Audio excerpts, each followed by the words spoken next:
Her lungs burned with every ragged gasp, dragging in air thick with alkali dust and the metallic tang of her own fear. Blood mingled with grit on the soles of her feet, torn raw by the unforgiving stone of the Chihuahua Desert.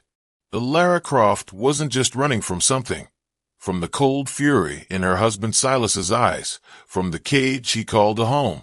She was running into the sun-scorched maw of oblivion, praying for an end gentler than the one he promised. But the wasteland held surprises deadlier than thirst, and saviors more dangerous than solitude. For watching from the shimmering heat haze was an outcast, a Comanche warrior nursing secrets as sharp as obsidian, secrets that could expose a rot spreading from Silas Croft's heart clear across the territory. And Lara, fleeing one monster, was about to collide with a truth far more terrifying than she could imagine. Life in Silas Croft's sprawling ranch house, perched like a vulture overlooking Redemption Creek, was a study in suffocating silence. To the outside world, Silas was the bedrock of the county, prosperous, quick with a firm handshake or a charming smile, especially when townsfolk sought his favor or credit. He cultivated that image meticulously, like he cultivated his prized cattle. But within the thick adobe walls, the air was thin, choked by his unspoken expectations and iron control. Lara learned to navigate the currents of his moods the way a riverboat pilot reads hidden snags beneath the water surface. A tightening around his eyes meant disapproval. A certain quietness before dinner predicted a night of simmering resentment. She moved through the rooms with practiced quietness, her presence barely disturbing the dust motes dancing in the slanted sunlight. She wasn't inherently timid, but Silas had chipped away at her spirit, isolating her, ensuring her world revolved entirely around his needs, his pronouncements. Her only true solace was a small, stubborn patch of earth behind the sprawling stables, an herb garden. There, amongst the hardy sage, chamomile, and prickly pears she coaxed from the reluctant soil, she felt a flicker of her grandmother's strength. Her grandmother, a woman who knew the desert's whispers, who understood the power held in root and leaf. Lara clung to that knowledge, finding a quiet defiance in nurturing life where Silas saw only barrenness. He controlled her interactions, discouraged friendships in Redemption Creek with subtle dismissals or outright prohibitions disguised as concern for her delicate nature. Once she'd lingered too long chatting with a mercantile owner's wife, sharing a recipe. Silas hadn't raised his voice when she returned. He'd simply taken the small basket of traded goods, sugar, thread, and emptied it onto the floor, his eyes flat and cold. "Idle hands lead to idle thoughts, Lara," he'd said softly, the menace far louder than any shout. "Your place is here, attending to my needs." The waste of precious sugar, the casual humiliation, it was a calculated lesson in ownership. But beneath the surface of compliance, a core of Lara's spirit remained untouched. She saved minuscule amounts of money, earned from discreetly selling potent herbal remedies, headache powders, burned salves, to a few trusted women in town during rare, supervised visits. The coins, cool and heavy, went into a small leather pouch hidden beneath a loose floorboard in her sparsely furnished room. At night, when the house groaned under the weight of Silas's slumber, she'd sometimes trace the forbidding lines of the desert on maps acquired through hushed exchanges, her heart pounding with a dangerous mix of terror and hope. Escape felt like a fever dream, improbable yet desperately necessary. The tension in the Croft house wasn't just simmering. It was a pressure cooker, the valve rattling, threatening to blow. The explosion came without warning, triggered by chance and Silas's inherent suspicion. He'd been searching her room. For what? She never knew. Perhaps just asserting his dominance. When his boot heel struck the loose floorboard, his eyes narrowed. Kneeling, he pried it up with the tip of his hunting knife. His thick fingers closed around the worn leather pouch. He drew it out, hefting the small weight of coins in his palm. The air thickened, grew cold. His face, moments before impassive, slowly contorted, not into explosive rage, but into something far more chilling. A mask of absolute betrayal and icy fury. "What?" he began, his voice deceptively soft, each word dropping like a stone into the silence. "Is the meaning of this?" He held the pouch out, the coins glinting dully. He didn't need her explanation. He saw the savings not as a woman's desperate attempt at meager independence, but as proof of deceit, of secret plans hatched against him. It was an intolerable affront to his authority, his ownership. The ensuing confrontation was swift and brutal. His voice, starting low, escalated into a grating snarl, echoing off the bare walls. Accusations rained down: theft, ingratitude, plotting. Ilara stood frozen, the familiar ice of fear encasing her heart. But this time, beneath the fear, a different sensation sparked: the cold, hard certainty of an ending. Wes' open hand cracked across her cheek. The stinging impact jolted her. The world tilted, sound momentarily muffled. But he wasn't finished.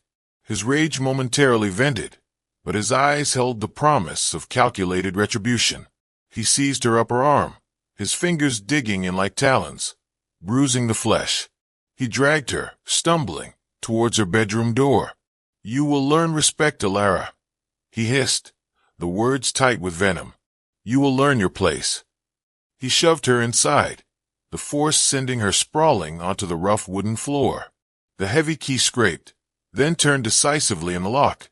Click, thud, silence. Locked in the oppressive darkness, the throbbing pain in her face was a dull counterpoint to the sharp clarity crystallizing in her mind. This wasn't merely another loss of temper. This was a threshold crossed. He wouldn't just punish her now. He would systematically dismantle what little remained of her inner self. The unspoken promise of sustained, deliberate cruelty hung heavy in the stale air. Staying meant annihilation of the soul.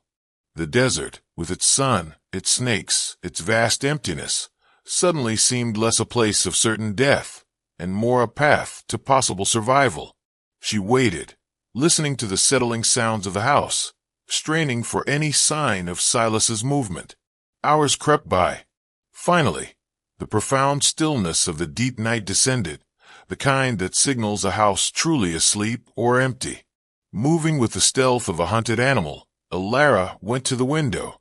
The latch, deliberately worked loose over many weeks, yielded with a faint, metallic sigh. Cool night air, smelling of dust and distant rain, flowed in, a shocking contrast to the room's suffocating atmosphere. She had nothing prepared, no carefully gathered supplies beyond the clothes she wore and a small, almost empty canteen she'd managed to refill earlier and hide beneath her mattress. It wasn't enough, she knew, but it was all she had. Slipping through the window, she dropped silently onto the soft earth below.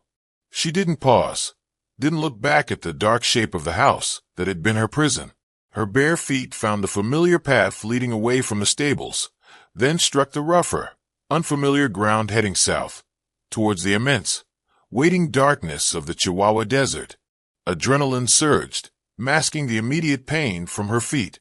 She ran, propelled by a terror so profound it eclipsed reason, fueled by the absolute conviction that the desolate wasteland ahead, teeming with hidden dangers, offered a better chance than the suffocating certainty behind her. The ranch house represented a slow, grinding death of the spirit. The desert was a gamble, but at least it was a chance taken on her own terms. The desert greeted Ilara not with malice, but with vast, brutal indifference. Sunrise was a slow bleed of color on the horizon, quickly escalating into a blinding, punishing glare. The heat pressed down, tangible, stealing the moisture from her lips, her skin, her throat. The ground shifted beneath her torn feet. Patches of deceptively soft sand gave way to razor-sharp shale and thorny scrub that tore at her simple cotton dress and legs. Her meager supply of water vanished within hours, leaving only the agonizing burn of thirst. Hope dwindled with the shrinking shadows. The landscape offered no comfort, only an endless, undulating vista of rock, sand, and shimmering heat waves that distorted distance and mocked her with phantom images of water. But Ilara possessed a resilience forged in quiet suffering. Fragments of her grandmother's lore surfaced through the haze of exhaustion. Seek the north face of boulders for lingering coolness. Watch for the flight paths of birds. They might lead to hidden water seeps, however meager. Scan the ground for the faintest animal trails. She found a clump of prickly pear, carefully burned off the spines, with a precious match scavenged from her pocket, and chewed the moist, fibrous pulp. It offered little hydration, but eased the dryness in her mouth for a few precious moments. Fear was a constant shadow stretching long beside her. Fear of rattlesnakes coiled beneath rocks. Fear of coyotes whose mournful cries echoed in the twilight. Fear of sunstroke delirium. And the cold, persistent fear of Silas finding her. Every rustle in the sparse brush, every distant hawk cry, sent jolts of adrenaline through her weary body. Back in Redemption Creek, Silas Croft moved with calculated precision. Discovering the empty room and open window ignited not just fury, but a cold dread. Ilara missing was inconvenient. Ilara running free, potentially talking, that was dangerous. He rode into town, his expression carefully composed into one of deep worry and paternal concern. He spoke to Sheriff Brody, a man more comfortable with saloon brawls than complex investigations, and to the influential members of the town council. His wife, he explained, his voice thick with feigned emotion, had been unwell, prone to melancholy, perhaps confused spells. She'd wandered off, likely disoriented. He painted a picture of vulnerability, needing rescue. Then, subtly, he planted the seed of doubt. I fear in her state, he'd added, looking meaningfully at the store owner. She might have taken, well, some household funds. Not herself, you understand. He let the implication hang. He announced a substantial reward, $500, for a safe return, framed as ensuring her well-being. The sum spoke volumes about his determination to reclaim his property, silencing any potential story she might tell. He easily gathered a posse. Some were loyal ranch hands. Others were drawn by the lure of Croft's money. A few were hard-bitten men who simply enjoyed the chase, including 2 trackers known for their relentless skill in reading the desert signs. Silas gave his orders privately, away from the sheriff's ear. Find her, he commanded, his voice stripped bare of charm, leaving only cold steel. Bring her back, unharmed if possible, but bring her back. The unspoken alternative hung heavy in the dusty air. High on a distant, sun-baked ridge, shielded by heat shimmer and distance, a lone figure watched the unfolding drama through eyes accustomed to piercing the desert's illusions. Nakona. He saw the small, struggling figure moving across the vastness below Ilara. Her movements spoke of desperation, of exhaustion nearing its limit. He saw the riders gathering in Redemption Creek, the purposeful way they mounted, the grim set to the tracker's jaws. He recognized the pattern, the powerful settler, the fleeing woman, the hunt. He was Comanche Namunu, but lived apart from his people, an exile burdened by choices made long ago, choices that had set him adrift between worlds. He harbored a deep distrust of the Tejano settlers encroaching on the land, their casual violence, their insatiable hunger for territory. Yet this woman, she moved like a hunted deer, not a trespasser. There was no arrogance in her posture, only the primal instinct to survive. He saw the posse fan out, beginning their sweep. He knew the trackers among them, skilled, ruthless. Leaving her to the desert was almost certainly a death sentence. Leaving her to Croft's men might be worse. He remained still, a carved figure against the rock, observing, assessing. He saw Ilara stumble, fall near a cluster of jagged boulders, and lie still. The desert seemed to hold its breath. Intervention meant risk, potentially fatal risk for an outcast like him. Non-intervention felt like a betrayal of some deeper instinct, some shared understanding of being hunted. The silence stretched, broken only by the drone of insects and the faint, frantic pulse he imagined fading within the small figure below. The sun climbed towards its zenith, hammering down on Ilara's unmoving form. Consciousness frayed, replaced by disjointed images, swirling in the oppressive heat. A dark coolness beckoned from the edge of her awareness. It felt like peace. It felt like the end. It was then, poised on the precipice, that Nakona descended. He moved with the effortless silence learned from a lifetime in these lands, his moccasined feet finding purchase on the treacherous scree without dislodging a single stone. He approached her cautiously, casting a long shadow, careful not to startle her should a flicker of awareness remain. Ilara's eyelids fluttered, heavy-gritty. Through a blurring haze, she saw a figure looming over her. Tall, lean, copper-skinned, his dark hair bound back from a face etched by sun and hardship. Comanche. Every ingrained fear, every whispered warning from settlers, every sneering remark from Silas surged through her. Savage. Dangerous. Terror, cold and sharp despite the heat, lanced through her exhaustion. She tried to scramble away, but her limbs felt like lead, unresponsive. She could only stare, pinned by a steady gaze. Nakona knelt beside her, his movements fluid, unhurried. He didn't speak. His expression was difficult to read, impassive, perhaps, yet his dark eyes held an unexpected depth, a flicker of something that wasn't hostility. Concern? Recognition of shared suffering? He produced a worn water skin, uncorked it with his teeth, and held it out. The gesture transcended language, culture, fear. Water. Life itself.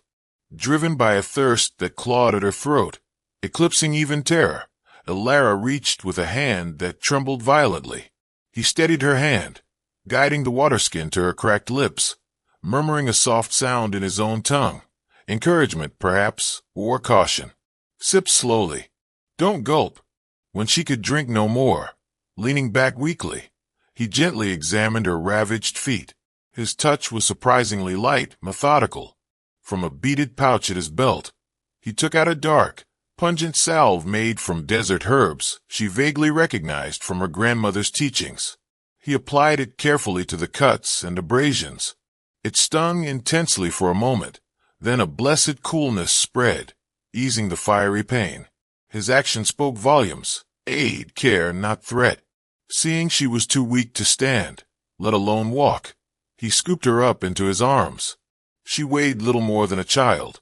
Ilara offered no resistance. She had none left. She closed her eyes, surrendering to the strength holding her, too exhausted to question, too desperate to refuse. He carried her with surprising ease, moving through a landscape that seemed trackless to her eyes, but was clearly familiar territory to him. He navigated narrow ravines, skirted crumbling escarpments, chose paths shielded from the relentless sun. Finally, beneath an overhang of weathered sandstone, half hidden by a thick screen of desert willow and mesquite, he stopped before a dark fissure in the rock face. Pushing aside the concealing branches, he revealed the low entrance to a cave. He ducked inside, carrying her into the sudden, welcome coolness. The cave was small, perhaps 10 feet deep, but dry and sheltered. Woven grass mats covered the floor. A few clay pots sat neatly arranged against one wall, alongside bundles of dried herbs, carved wooden tools, and implements fashioned from bone. A small, smokeless fire pit suggested careful, long-term habitation. It was a hidden refuge, a secret pocket of existence, tucked away from the harshness outside. Nakona laid Ilara gently onto one of the mats. He offered her strips of chewy dried meat, jerky, and more water, this time from a clay olla, cool and sweet. He still spoke little, using gestures, a few Spanish words Ilara vaguely understood, and the occasional Comanche phrase. His message was clear: rest, recover. You are safe here for now. Days bled into one another in the cave's dim sanctuary. Ilara's strength slowly returned. The feverish haze of dehydration receded. The pain in her feet subsided to a dull ache under the influence of Nakona's potent salves. She learned his name. She observed him, the way he moved with utter economy, the intense focus in his eyes as he worked flint or repaired his moccasins, the deep connection he seemed to have with the sounds and silences of the desert beyond the cave mouth. He wasn't merely surviving here. He belonged. She learned he was Namunu, Comanche, but lived apart. An outcast. The reasons remained veiled in his reserved silence, though she sensed a deep sorrow beneath his stoic exterior. He mentioned a disagreement, a path he couldn't follow, a war chief whose thirst for vengeance against settlers had driven Nakona to seek solitude rather than participate in bloodshed he deemed wrong. As Alara healed, a fragile trust began to bloom in the shared silence. He started using more English words, rough-edged but understandable, explaining he'd learned some long ago from a solitary white trapper who had treated him as an equal, exchanging knowledge of the land. This tentative bridge of language allowed Alara to share fragments of her own story, not the brutal details of Silas's abuse, but the crushing weight of his control, the erosion of her identity. Nakona listened intently, his gaze steady, offering no judgment, only a quiet recognition of confinement. The precarious peace was shattered one late afternoon. Nakona stood motionless near the cave entrance, concealed by shadows and rock, scanning the vast expanse below. His body went taut, every line radiating sudden alertness. He beckoned Alara closer, pointing towards the distant plains. Tiny specks, dark against the ochre landscape, resolved into riders. Horsemen, moving slowly, deliberately, sweeping the terrain in a methodical grid pattern. Silas's posse. The trackers were good. They had picked up signs, however faint, and were relentlessly narrowing the search area. Nakona's expression turned grim. His sanctuary was deep within broken country, difficult to find by accident, but not impossible for determined men skilled in reading the land. Discovery meant disaster. For Alara, it meant being dragged back to Silas. For Nakona, an outcast Comanche found harboring a white woman, especially one sought by a powerful man like Croft, it likely meant a swift, brutal end from the posse, or further condemnation from any of his own people who might learn of it. The cool air in the cave suddenly felt charged, thick with imminent danger. They were hidden, but the hunters were drawing the net tighter. Every distant bird call, every skittering lizard, now sounded like the herald of their doom. The shared danger, the forced intimacy of their refuge, eroded the remaining barriers between Alara and Nakona. She saw past the stoic warrior facade to the thoughtful, observant man beneath. He saw past her fear and fragility to the resilient core that had driven her into the desert in the first place. He recognized a shared desire for freedom, albeit from different kinds of prisons.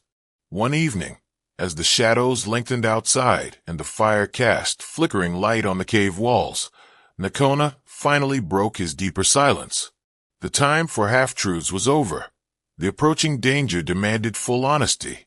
He spoke slowly, deliberately, his English now more fluid, honed perhaps by the necessity of communicating complex ideas.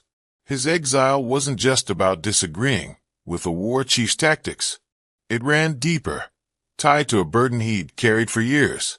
Years ago, following a brutal skirmish between a Comanche raiding party, one he had refused to join, and a U.S. Army patrol escorting a supply wagon, Nakona had surveyed the grim aftermath. He wasn't seeking spoils, but understanding the senseless cycle of violence. Among the dead soldiers, he found a lieutenant clutching a sturdy leather satchel. Curiosity, and a premonition that this was more than a simple military encounter, compelled him to take it. Inside, beneath official-looking but ultimately insignificant army dispatches, he found the real cargo, a thick ledger book filled with coded entries, and a bundle of letters tied with oilcloth. It took him weeks, months, painstakingly comparing entries, cross-referencing names whispered in trading posts, recalling overheard conversations, to decipher the truth. The ledger detailed secret shipments, repeating rifles, boxes of ammunition, revolvers moving south, across the border into Mexico. The payments were recorded in gold dust and coin. The coded recipient names and drop-off points, once deciphered, pointed unequivocally to one man, Silas Croft. The seemingly respectable rancher was a key player in a dangerous, illegal gun-running operation, supplying weapons to violent bandit factions operating deep in Mexico. fueling the very chaos and cross-border raids that terrified settlers and native tribes alike. The dead lieutenant was Croft's courier, caught in the wrong place at the wrong time. Croft's wealth, his influence, his respectable veneer, it was all built on a foundation of blood money and hidden violence. Nakona had kept this explosive evidence hidden for years.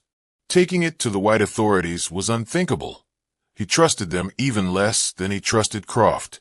Revealing it to his own tribe was equally perilous. His earlier dissent had already marked him as unreliable, perhaps even a traitor in the eyes of the more militant factions.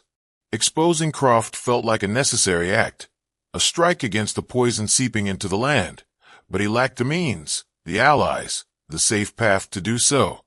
He had watched Silas Croft from afar, learning his routines, his connections, waiting for an opportunity, a leverage point, a way to bring the truth to light without igniting a wider war or sealing his own fate. Now, he carefully untied the oilcloth binding the letters and laid the ledger open before Alara, its pages filled with neat columns and cryptic notations. "Your husband," Nakona said, his voice low, resonant with the weight of his knowledge, "is more than cruel. He is a source of the bloodshed that scars this land. His power, his money, it flows from this." He tapped the ledger. "From guns sold to killers." Alara stared, first in disbelief, then in dawning horror. The pieces clicked into place. Silas's unexplained trips, his secretive meetings with rough-looking men, his obsession with control extending far beyond his own household. The domestic tyrant she knew was merely the visible face of a much larger, more insidious evil. Her desperate, personal flight had inadvertently stumbled into the heart of a conspiracy, placing the proof of Croft's corruption directly into the hands of his victim. A cold dread mixed with a surge of unexpected purpose filled her. This was no longer just about her escape. It was about exposing Silas for what he truly was, about stopping the flow of weapons, about a form of justice that reached far beyond her own suffering. She looked at Nakona, truly seeing him now, not just an outcast, but a man who had carried this dangerous truth in silence, waiting. And she knew, with absolute certainty, that Silas Croft would hunt them both to the ends of the earth to keep this secret buried. Hiding wouldn't work. They had to use the truth as their weapon. The inevitable arrived with the dawn light, filtering weakly into the cave. Nakona, ever watchful, detected the subtle signs, disturbed rocks on a nearby slope, the unnatural stillness that precedes discovery. "They are close," he stated flatly, his eyes grim. "Too close to run further. We make our stand here, but on our ground." Silas Croft, his patience worn thin, his trackers sensing they were near their quarry, pushed his men hard. They found the faint signs Nakona had anticipated, a displaced stone here, a broken twig there, leading them towards the complex maze of canyons and cliffs where the cave was hidden. Nakona moved quickly, decisively. He explained his plan to Alara, his voice low and urgent. "There's a place nearby, a box canyon. Narrow entrance, steep walls. A trap if used right." He wouldn't fight them head-on. That was suicide. He would use the land itself, use their numbers and aggression against them. He led Alara out of the cave through a different, concealed exit, moving swiftly along treacherous ledges towards the canyon mouth. He found a defensible alcove high on the canyon wall, partially screened by boulders and stunted juniper. "Stay hidden here," he instructed, pressing a sturdy, heavy piece of deadwood into her hands. "Watch. When I give the signal, or if Croft corners me, make noise. Cause confusion. A rock slide, anything." Her eyes met his, fear mingling with determination. She nodded. Nakona descended agilely back towards the canyon entrance. He deliberately left clearer tracks now, just enough to ensure the posse followed him into the funnel. He positioned himself amongst a jumble of large boulders near the narrowest point, melting into the shadows, becoming one with the rock. He waited, listening. The clink of horseshoes on stone, the murmur of voices grew louder, echoing unnaturally in the confined space. Silas Croft rode into the canyon first, his face flushed with anticipation and rage. His trackers fanned out behind him, their eyes scanning the canyon walls, rifles ready. A handful of the townsmen brought up the rear, looking increasingly uneasy. "Spread out." Silas barked, his voice bouncing off the sheer rock faces. "Find the woman. Find the savage." That was Nakona's cue. From his concealed position, he loosed a piercing, undulating cry. Not Comanche, not animal, but something unsettling, designed to echo and disorient. The horses stamped and shied, ears flattened. Before the men could pinpoint the source, Nakona, using leverage, sent a shower of small rocks clattering down the opposite canyon wall, drawing their eyes, making them jumpy. Tricks. Damn engine tricks. Silas roared, frustration mounting. "He's trying to spook us. Keep moving." Nakona darted from cover, a fleeting shadow high on a ledge, drawing a few wild shots that ricocheted harmlessly off the stone. He vanished again instantly, using his intimate knowledge of every crevice and pathway. He wasn't trying to kill. He was hurting them deeper, sowing confusion, letting the terrain and their own fear work for him. Two of the townsmen exchanged nervous glances and subtly reined their horses back, their conviction in Croft's story visibly crumbling under the eerie pressure. Silas, blind with fury at being toyed with, spurred his horse recklessly forward, deeper into the canyon's embrace, bellowing Nakona's name, demanding he show himself. This was the moment. Nakona stepped out from behind a massive boulder directly into Silas Croft's path. He stood calmly, feet planted, holding not a rifle or a knife, but the worn leather satchel containing the ledger and letters. "Croft," Nakona's voice cut through the tension, clear and commanding.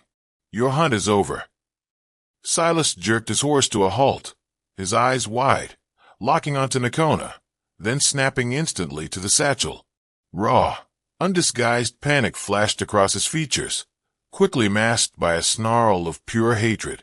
"Kill him! Shoot him now!" he screamed at his men, fumbling for the rifle in his saddle boot.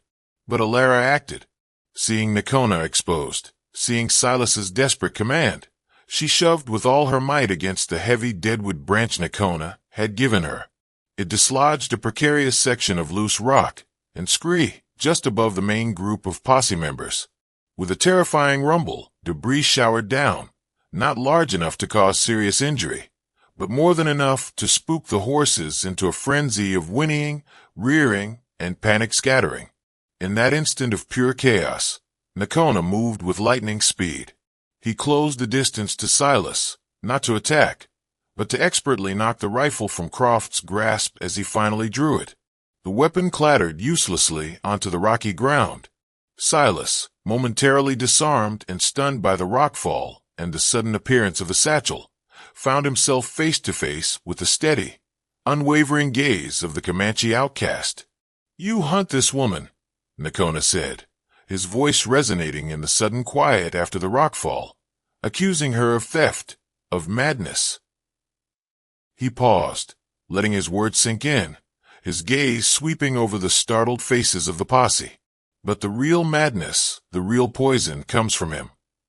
He held up the satchel, then deliberately opened it, pulling out the ledger. "This book tells a different story, Croft.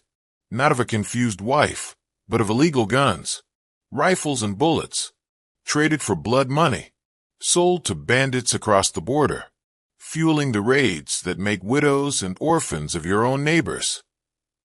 He took a step towards the posse members, holding the ledger out. "He uses your fear. He uses his wealth, built on this filth, to control you." One of the trackers, a grizzled man known more for his pragmatism than loyalty to Croft, cautiously moved forward. Nakona tossed the ledger gently towards him. The tracker caught it.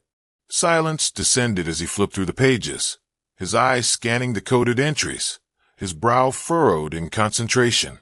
Recognition flickered, then hardened into grim certainty. He looked up, his gaze shifting from the damning entries to Silas Croft's face, now pale and slick with sweat, stripped bare of its confident facade. Lies. All lies. Planted evidence. Silas stammered, but the desperation in his voice betrayed him. Cornered, exposed. The mask of civility shattered completely, revealing the venomous, cornered rat beneath. With a choked cry of rage, he lunged blindly towards Nakona, his hands clawing. Nakona sidestepped the clumsy attack easily. But the final, undeniable proof wasn't Nakona's words, or even the ledger itself. It was Silas Croft's raw, unmasked desperation, his feral lunge. Seeing this, seeing the irrefutable proof in the tracker's hands, seeing Alara watching, pale but resolute from her perch above, the remaining shreds of loyalty among the posse dissolved. The tracker holding the ledger gave a curt, decisive nod to the others. They hesitated no longer. Ignoring Croft's sputtering threats and furious struggles, they moved in, pinning his arms, binding his wrists with rough efficiency. The confrontation ended not with the roar of gunfire, but with the heavy silence of truth revealed, echoing off the ancient canyon walls. Bound and sputtering incoherent threats, Silas Croft was dragged back towards Redemption Creek. The journey was grimly silent, a stark contrast to the confident hunt of the morning. The ledger and letters, passed amongst the posse members, painted a damning picture that needed no further explanation. Back in town, the news spread like wildfire. Shock rippled through the community, followed by anger and betrayal. The man who had presented himself as a pillar of stability was revealed as a source of the very violence they feared. His assets were seized pending investigation by the territorial marshal, who arrived a few days later, alerted by Sheriff Brody, now eager to distance himself from his former patron. Croft's empire, built on fear and financed by illicit arms, imploded spectacularly. His trial would be a formality. His future, a grim cell far from the desert lands he'd poisoned. Alara watched the posse lead Silas away, a wave of profound, bone-deep relief washing through her, so potent it left her trembling. The physical and emotional exhaustion was immense, but beneath it lay the quiet, steady glow of freedom. She was no longer chattel, no longer prey. She was Alara, a survivor, who had faced down her abuser and, with Nakona's help, brought his hidden crimes into the harsh light of day. Nakona lingered only briefly at the canyon mouth, ensuring the posse had Croft secured and understood the significance of the ledger. He exchanged a long, silent look with Alara, a look that acknowledged the shared danger, the unlikely bond forged in desperation, the debt owed and the respect gained. Then, with the same quiet grace with which he had appeared, he turned and melted back into the broken land, disappearing into the vast, indifferent embrace of the desert. His exile continued, his solitude reclaimed, but perhaps now tinged with the quiet satisfaction of justice served, of a dangerous truth finally brought to light. Alara stood alone at the edge of the wilderness as the sun began its descent, painting the sky in hues of bruised purple and fiery orange. The air felt lighter, breathable for the first time in years. Redemption Creek lay below, a town forced to reckon with its own complicity and blindness. Her future stretched before her, an unmarked territory. Would she stay? Carve out a new life with the knowledge and resilience she discovered within herself? Or would she leave, putting the dust of this place behind her forever? The choice, terrifying and exhilarating, was finally hers. The trail ahead remained uncertain, fraught with the challenges of a lone woman on the frontier. But it was her trail now, hard-won under the relentless desert sun, forever marked by the memory of cruelty, escape, and the unexpected sanctuary found in the shadow of a Comanche outcast.